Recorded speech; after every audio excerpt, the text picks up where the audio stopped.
बघ तुमच्या पैशांचा, सोन्याच्या, नाण्याच्या, जेव्हा नसेल तुमच्याकडे एकही थेंब पाण्याचा, एकही थेंब पाण्याचा. नमस्कार, माझे नाव सेमी थुंबागर, इयत्ता 5वी, केंद्र शाळा यातील विद्यार्थिनी. विषय सादर करीत आहे पाणी वाचवा, जीवन वाचवा. मित्रांनो, पाण्याला आपण जल म्हणतो. यात 2 अक्षर येतात. ज म्हणजे जन्मापासून आणि ल म्हणजे लयापर्यंत. जन्मापासून ते लयापर्यंत जे आपली साथ देतं ते म्हणजे पाणी. विज्ञानानुसार आपल्या शरीरात एकूण 60 ते 70% पाणीच असतं. तर विचार करा, जर आपल्या अंगातले पाणी काढून घेतले तर आपले वजन किती राहील. अगदी आईच्या पोटात असताना पाणी आपली काळजी घेते, तर जन्माला आल्यानंतर आपण तर पाण्याची काळजी घ्यायलाच हवी ना. अहो, गल्लीपासून तर दिल्लीला जाणार हा प्रश्न आता थेट राष्ट्रीय आंतरराष्ट्रीय स्तरावर तेलाच्या पाठोपाठ बाळाग्रही बनत आहे. जर या शतकात महायुद्ध झालेच तरी पाणी प्रश्नावर होईल, असे भाकीत जागतिक बँकेचे उपाध्यक्ष डॉक्टर इस्माईल यांनी केले.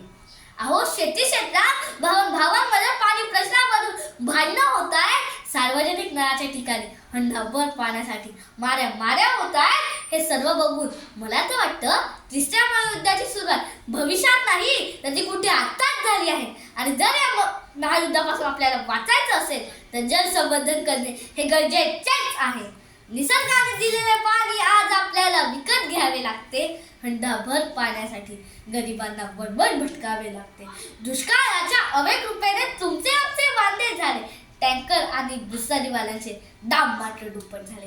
त्यांच्यासाठी पाण्याचा पैसा, आपल्यासाठी पैशाचे पाणी. धावणाऱ्या टँकर मागे वेगळीच कहाणी. ज्या प्रगत मानवाने दुसऱ्या ग्रहावर पाणी शोधण्यासाठी मनुष्य यशस्वी झाला, त्या प्रगत मानवाला अजूनही पाणी घडवता आले नाही. जी गोष्ट आपण घडवू शकत नाही ती गोष्ट तर आपण वाचवू शकतो ना.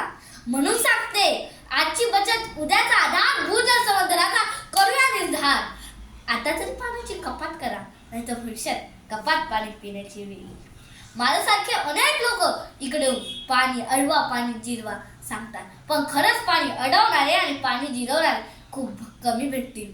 म्हणूनच सांगते, पावसाचा थेंब ना थेंब अडवा, तो माती जिरवा.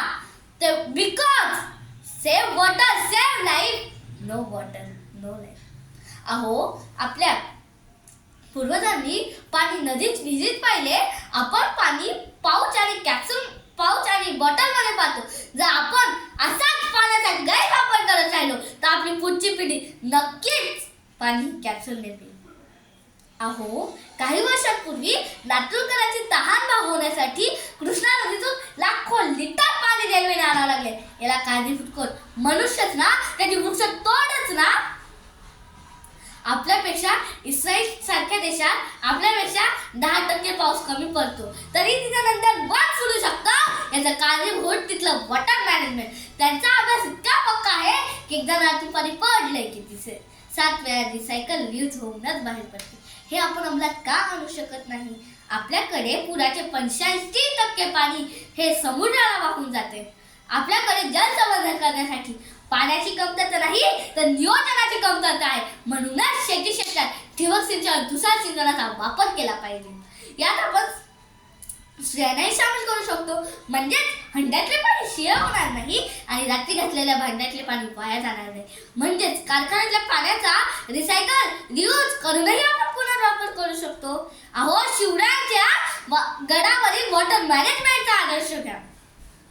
कृत्रिम पावसासाठी लाखो रुपये खर्च करण्यापेक्षा surface rain water harvesting, roof rain water harvesting याचा उपयोग करून मनी बँक, ब्लड बँक यासारखाच वॉटर बँक सुद्धा तयार करा. त्याच्याने आपला भूजल साठा सुद्धा वाढेल. 2 बूंद जिंदगी के लिए हे फक्त बोलण्यापुरतं मर्यादित न ठेवता पाण्यासाठी ही लक्षात ठेवा. आपली वाणी आणि पाणी दोन्ही गरजेचे आहे. कारण पाणी आपलं वर्तमान काळ सुरक्षित ठेवेल तर पाणी आपल्या भविष्यकाळ सुरक्षित ठेवेल. शेवटी जाता जाता एवढंच सांगते, थेंब थेंब पाण्याचा लाख लाख मोलाचा. धन्यवाद.